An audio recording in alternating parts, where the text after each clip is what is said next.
Bismillahirrahmanirrahim. Elhamdülillahi Rabbil alamin.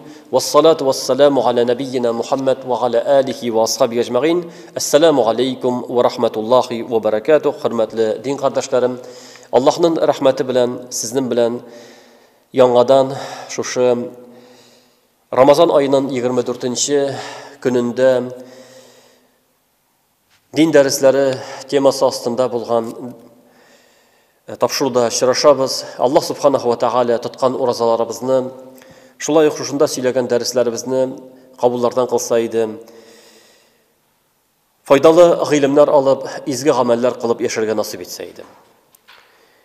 Kadir kişesi turunda sözümle devam etip eytem, aldağı tapşurularda alimlerinin sözlerin iske alıp gittik.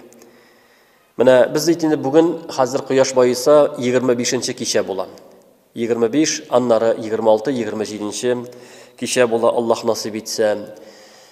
Hem bizden kalendarlarda Kadir kişesin tügerek bilen bilgilep alalar ol 27. Ramazan gününe. Ni için şulay? Onun asılı var mı yok mu? Eyye onun asılı var. Koy bir hadislerdekiyle Peygamberimiz sallallahu aleyhi ve sellem Kadir kişesi koşan deyip sırağaç olayda 27'si deyip eydi. 27'si deyip asıllap eydi. Koy bir sahabalar mesela Ubey ibn Ka'b radıyallahu anhu 10 tita tağın bula. Kadir kişesi ol 27'si deyip. Şulay yok Umar radıyallahu anhu İbni Abbas'tan sırağaç koysa kişiler yanında oturganda koysa kişi deyip ulisız deyip sırağaç İbni Abbas eydi 27'si deyip. Yeki yana jidi sanın bilen eydi. Çünkü Allah Teala bütün nerseni jidi etip bar etti, köklerini, jirini hem dinde tavaf tağın jidi tapqır kılına, taş tağın jidi taşay atılan, yani jidi sanı dinde qabatlana hem Kadir kişesi de 27'si deyip eydi. Yani bu İbn Abbas radıyallahu anhu'nun fikri. Hem hatta koy bir alimler Kur'an'dan degen anı şiğaralar. Mesela Kur'an'da Kadir suresinde Leyletul Kadir 3 tapqır qabatlana. Leyletul Kadir 9 harften tıra, 3'nü 9 tapqırlılar dağın 27'si kilip şiğa. Hatta Kadir suresinde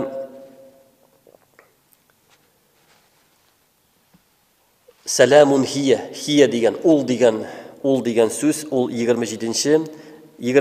söz, barısı birga 30 söz, Kadir suresinde 27. söz, hiye ol deyip, şulay deyip degen eyteler. Elbette bu oyunda tege, galimler eyte, min mulahil ilim deyip atıylar. Yani, qadgı delilge toyanıp eytirgen tugel, ama lakin galimler birer neseni bilgilerge tırışkanda, şunday neslerge degen toyandılar. Şunda toyandılar, hem koy bir hikmetlerin eyttiler.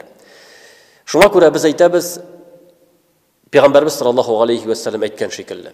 Yani Kadir kişesi ol ahırgı 10 günde, hem onu izlev ol sünnet, hem ol tak kişilerde bulu ihtimalı zorurrak, jüb günlerden qaraganda, hem indi köp vakitte ol 27'sine doğru kile deyip eyte alabız. Koy vakitte başkasına dağın bulurga mümkün. Çünkü Peygamberimiz vaktinde ol 21'ine dağın doğru kildi. Şunun için köp vakitte 27'sine doğru kile deyip eytemiz. Bu yılını dağın elimiz 27'si jitmedi. Şuna göre ümitlenemiz. İnşallah her bir kişide dua kılırga, ibadet kılırga tırışabız.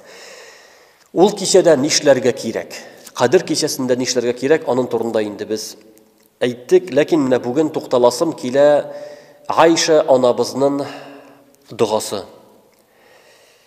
Peygamberimiz sallallahu aleyhi ve sellem en birinci ol duaga toxtalgançı Peygamberimizin hadisini aytip gitem. Peygamberimiz sallallahu aleyhi ve sellem eyte: "Men qama leyletul qadri imanan ve ihtisaban gufira lahu ma taqaddama min zanbi." Kim Kadir kişesinde iman bilen hem savabqa ümit etip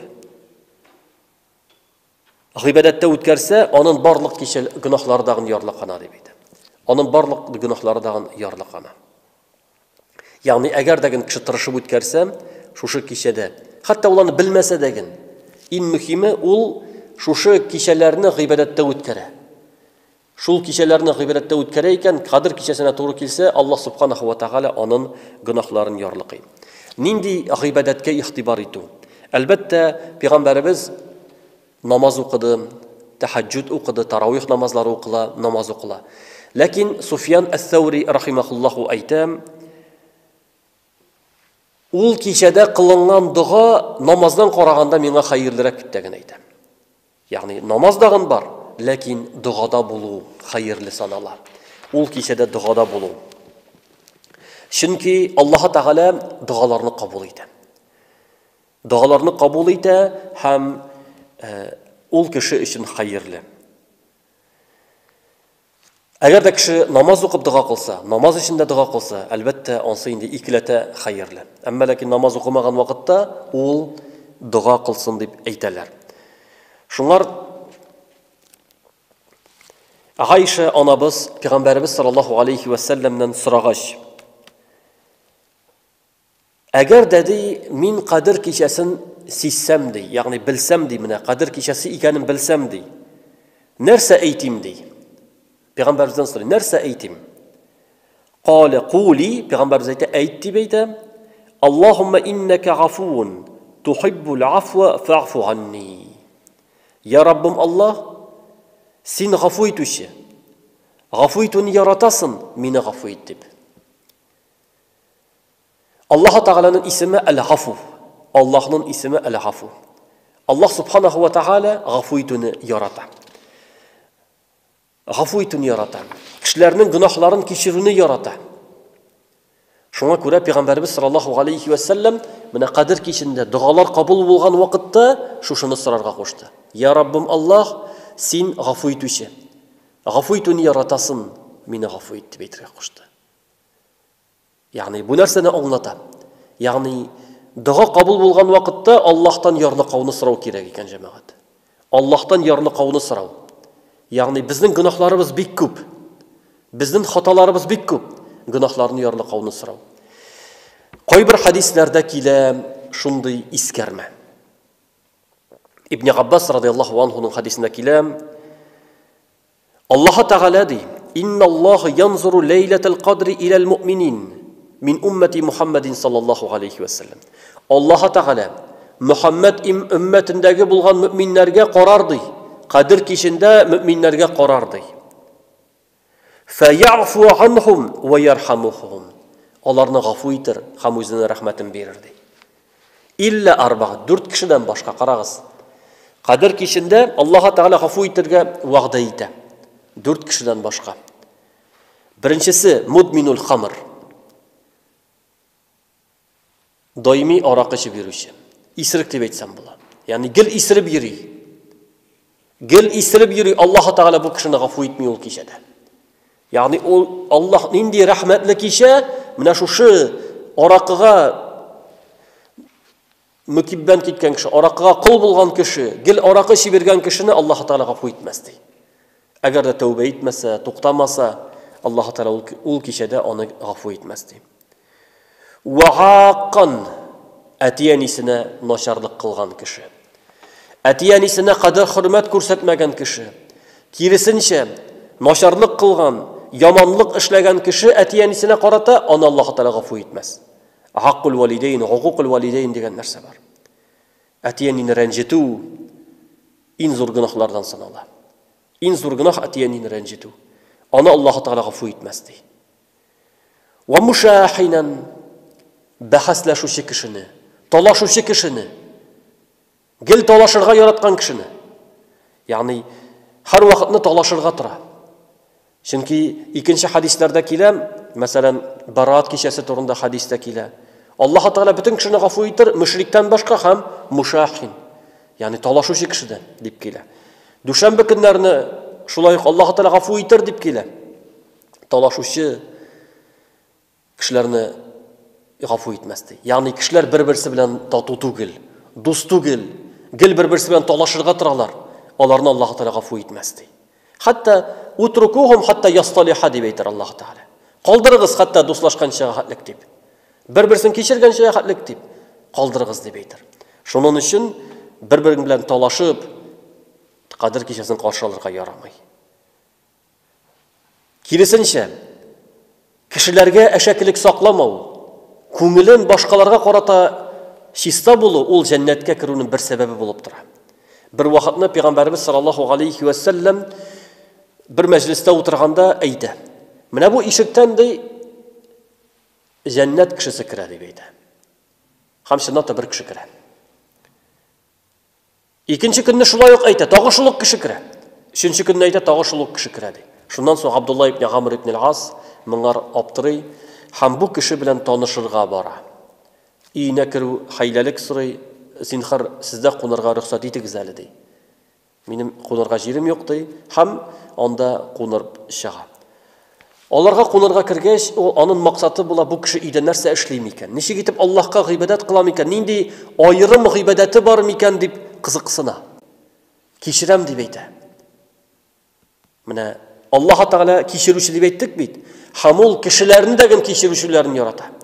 Әгәр дә кешеләр гафу итүчән булсалар, Аллаһ Тәгалә аларны ярата. Аллаһ Тәгалә Коръәндә әйтә: "Гафу итегез, кичерегез.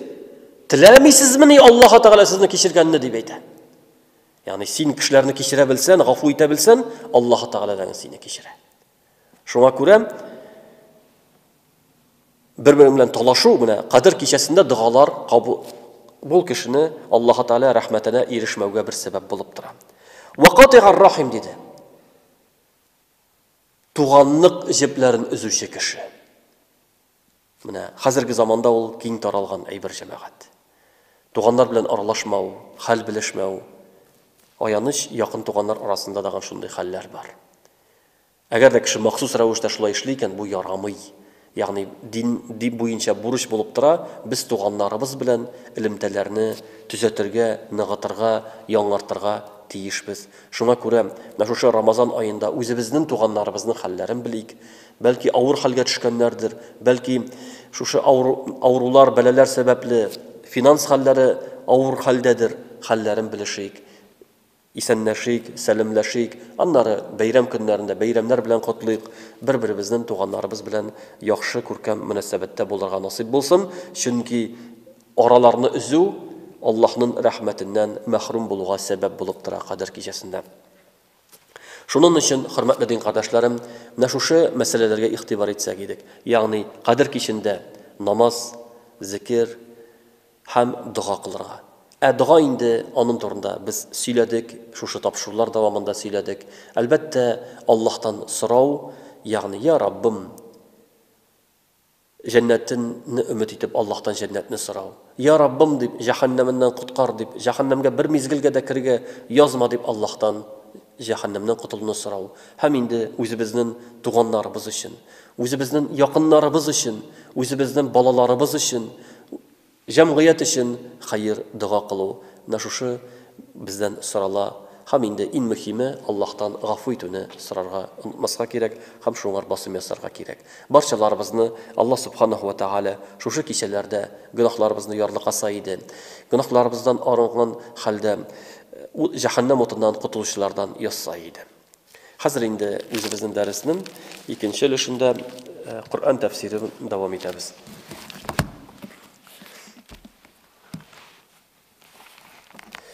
Үткән тапшыруда мин сезгә Гаср сүрәсен тәфсирен кыска гына сөйләп киттем. Әлбәттә, аның турында зак итеп сөйләп була. Гаср сүрәсен чөнки күп кеше яттан белә, шуны сезгә сөйләп киттем. Инде бүген тукталасым килә һәрберебез бәлки иң беренче ятлаган сүрәләрнең берсенә, ул да булса Кәүсәр сүрәсенә. Кәүсәр сүрәсе 3 аяттан тора, һәм ул Мәккәдә ингән дип әйтәләр. Кайбер галимнәр Мәдинәдә ингән дип тә генә әйтәләр, чөнки 2 тапкыр иңүдәген бар. Ягъни Аллаһ Тәгалә кайбер сүрәләрне 2 тапкыр иңдерә тагын була. Пәйгамбәребезгә исенә төшерсен өчен, пәйгамбәребезгә ягъни яңартсын өчен кайбер сүрәләр шулай дагын булган дип әйтәләр. Шуңа күрә күпчелек галимнәр Кәүсәр сүрәсен Мәккәдә ингән дип әйтәләр, чөнки анда бар сәбәп. Аллаһ Тәгалә әйтә: Бисмиллаһир-рахманир-рахим. Инна аътайнакал кәүсәр. Тәхқиқ без сиңа күп яхшы эшләрне бирдек. Ягъни гыйлем ва гамәлдән соңгы шик дәрәҗәне бирдек. Яки ичмахта Кәүсәр елгасын бирдек. Ул елга сиңа ва синең өммәтеңә генә хастыр дип әйтә. Ягъни тәфсирдә шулай дип әйтелә. Кәүсәр дигән сүз Biz sana Kevser birdik. Kevser'ne galimler ettiler, hayrun kesir dediler. Yani bik köp izgilik. Kevser ol, bik köp izgilik, bik köp yaxşılık degan söz. Bik köp yaxşılık. Allah Teala peygamberimizge ayta, inna a'taynaka biz sana birdik deb ayta Kevser. Mında galimler sanıylar mı? Normalde kelgen şekilde. G'ilim. Allah Teala g'ilim berdi. Allah Teala hidayet berdi. Allah Teala doğru yol berdi. Allah Teala doğru yoldur peygamberimizge. Nimetlerin berdi. İslam dinin kişilerge jetkirige berdi. Hem de kıyamet gününde zor nimet elbette Kevser yılgasın berdi. Şulay o kıyamet gününde şefaat berdi. Yani bu peygamberimizge berilgen zor nimet. Kevser yılgası. Galimler aytalar, Kevser yılgası ol cennet yılgası deyler. Hamul tutaşa havut, yani jilgan su, kul şekilli su, şul Kevser yılgası bilen tutaşa. Her bir peygamberge berilgen şuşa havut bolan, hem peygamberimizge ol Kevser yılgası bilen tutaşa, hem şunda her bir peygamberin ümmeti kileşek özünün şul jilgan suğa. Hem Muhammed peygamber ümmeti degen şunda kileşek. Hamanı peygamberimiz sallallahu aleyhi ve sellem sıfatladı, ondağı bulgan yani sütten degen appak, baldan degen tatlı. Hamanda yani şirge stakanlar bulaşaklar. Yani kökteki yıldızlar sonu hatlik. Her kişi şundan sunu şeşek. Hem peygamberimiz ayta, eğer de kişi şundan şul havuttan su şeyken bir koşandağın susavını tatmayacak. Yani bir koşanda ol kişiye susavlık bulmayacak. Ay bir kişi de aytırga mümkün. Cennette de birleşek temli işimlikler. Yani temli işimlikler birilerini alaysan onun bir su jası kilmek nersege indi deyip etsek yok. Galimler ayttılar. Cennette kişiler susavını basam deyip içmeyecekler. Onlar lezzetlenip içecekler. Lezzetli temli işimliklerini kişi susavını basar için tügül, lezzetlenip işe bit. Nakşula yok cennette degen kişi lezzet için işecek. Allah subhanahu ve teala barşalarımızga Peygamberimiz sallallahu aleyhi ve sellem şul havudundan şerge, ağız itirge nasip etsin. Çünkü koy bir kişilerini ferişteler onda kırtmayacaklar. Hatta Peygamberimiz aytacak, olar bit benim ümmetimden deyip aytacak. Ferişteler aytalar, sen bit bilmisen olar senden son nindi yamanlıklar işlettiler deyip. Yani koy bir kişilerini ferişteler tıyacaklar. Allah saklasın anday halden. Allah subhanahu wa ta'ala barşalarımıza şuşu Kevser yılgalarından şerge nasip bulsun. Ve şuşu Kevser. Yani şuşu Kevser yılgası. Bu peygamberimizin Allah Teala peygamberimizge bunu bulak ide. Nimet itib bire. Anlar ikinci ayatta ide fasalli li rabbike venhar. Fasalli li rabbike venhar. Bes Rabbin Allah Teala'nın rizalığı için namaz oku. Venhar ve diyelerini kurban kıl ve fakirlerge aşat debeydi. Yani Allah subhanahu ve Teala peygamberimizge nimetler birgeç şükür itirge koşa. Hem şükürünü iki en zor gıybedet bilen eyde. İki en zor gıybedet şükür için. Birisi namaz, ikincisi mal gıybedeti, kurban çalı. Namaz hem kurban çalı. Şuna göre alimler ayttılar, namaz ol ten gıybedeti şükürü. Mine biz tenimiz bilen gıybedet kılıp Allah'a şükür itemiz. Namaz okup Allah'a şükür itemiz. Kişi aşağın birgen aşağın aşağılar, içken içimlikler için, selametlik için, sulağın hava için biz Allah'a şükürlü bulurga, rahmetli bulurga tiyişliyiz. Hamılamında Allah Teala bizge şu namaz gıybedetini ireteni gidip şükür itirgen. Fasalli li rabbike de Allah rizalığı için namaz okuday. Venhar kurban çal. Nahar ol diyelerini çalu. Diyeni çalu. Amında yine umumi revişte sarıklarını dağın, gecelerini dağın, hem sıyırlarını dağın kurban itip çalu. Hem onu muhtaçlarga, fakirlerge aşatu in Allah gıybedet cemaat.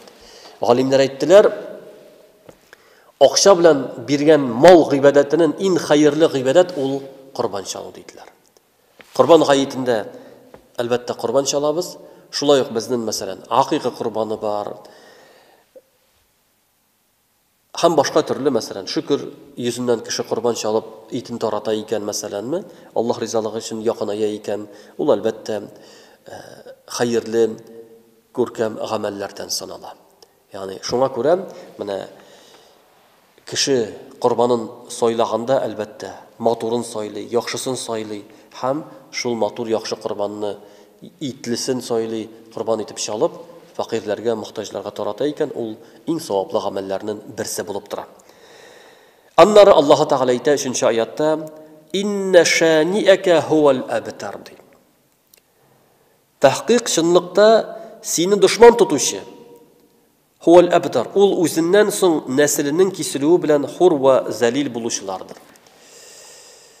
Пәйгамбәрбез саллаллаһу алейхи ва салламның ике малайы туа.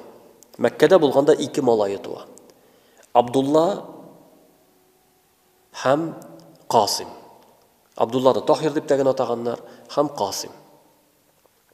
Һәм икесе дәгән яшьтән бала чакта үлеп китәләр. 4 кызы кала. Менә Мәдинәдә туган балалардан аның 6 баласы була, Хадиҗа анабыздан туган, 2 малай, 4 кыз. Нәселне калдыручы бит инде безнең малайлар. 2 малай үлгәч, аның дошманнары аны Абтар дип атыйлар иде. Нәселсез, нәселе киселгән дип әйтәләр иде.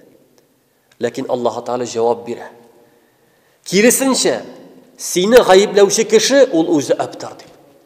Ул үзенең койрыгы киселгән, аның нәселе киселгән, үзе шундый дип әйтә Аллаһ Тәгалә. Пәйгамбәрбезнең нәселе киселмәде. Пәйгамбәрбез саллаллаһу алейхи ва салламның нәселе калды, һәм ул иң мөһиме үзенең динен таратты. Һәм һәрбер кеше, шушы Пәйгамбәрбез саллаллаһу алейхи ва салламның динендә булган кеше, ул аның өммәте. Ягъни миллиард, 2 миллиардка якын халык мусульман бар. Ягъни булар бөтенесе дәгән Пәйгамбәрбездән дәрес алган, Пәйгамбәрбезнең өммәтеннән саналган кешеләр.